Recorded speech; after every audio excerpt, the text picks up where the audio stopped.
What's happening, Jump Nation? All your weapons out there. Coach Grove, the Jump Coach, hitting you up with a short video, which I guarantee will elevate your game.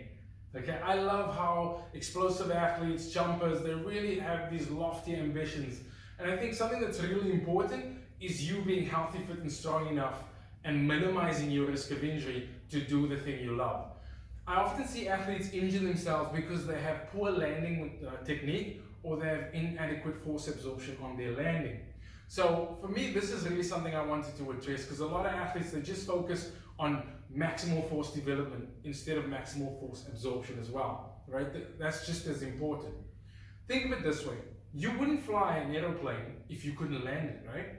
And an aeroplane is a high value item and it's an amazing piece of machinery. Come to think of it, that's very much like your athletic body. It's a high value item and it is an amazing piece of machinery. So you want to take the time to do the things that are going to minimize your risk of injury. So today I want to show you two basic drills that you can do to help entrench good landing technique and proper force absorption. The first one is what we call a snap down to stick.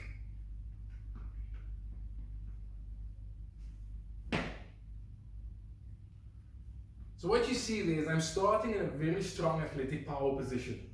Triple flexed, I swing my arms forward to get that triple extension and I snap them aggressively down to catch myself and absorb that force as I land.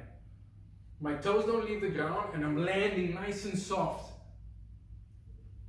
A couple of things that you want to be aware of here. Your knees should not be coming in as you come down and catch yourself, all right, or absorb that force that you've created. So the knees should track in line with the toes and you're finishing slightly with the knees, either in line or in front of the toes, and your chest slightly in front of your knees. Don't let the arm swing go too far back because then it's going to start to compromise your stability and your chest, instead of facing forward now, is facing down to the floor. So you'll be unbalanced. Okay? Very, very important.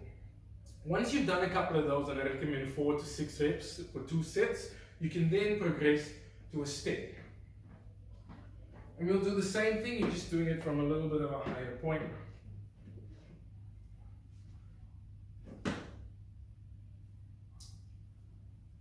You can see there, the cool thing about the step is that it now makes us very much aware of the sound we make when we land. And we always want to land softly, because landing softly helps with that force absorption, right? You want to be a ninja when you land, okay? And everything's the same there. You don't want the knees coming in and you don't want the shoulders being back. You want them forward, bringing that chest a little bit forward, arms in a great position, okay? Where you're not compromising your balance so that you can, if you need to, explode right back up. After that drill, you can then do our second drill, which is just called drop landing. Depending on the age of the athlete, younger athletes can start on that platform over there. Otherwise, if you're slightly older, you can move onto a higher box or platform.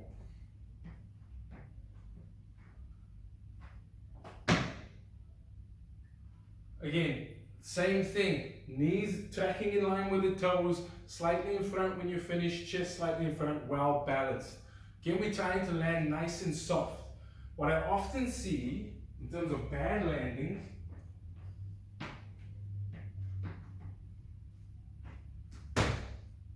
is the knees come in, either one or both, and the shoulders, the back stays extended, so the shoulders are backwards instead of forwards, extending that spine, and you're landing quite stiff and unstable, right? So that's a really poor landing. So you want to focus landing softly, keeping those knees in line with the toes slightly out, and then having great balance and stability as you land.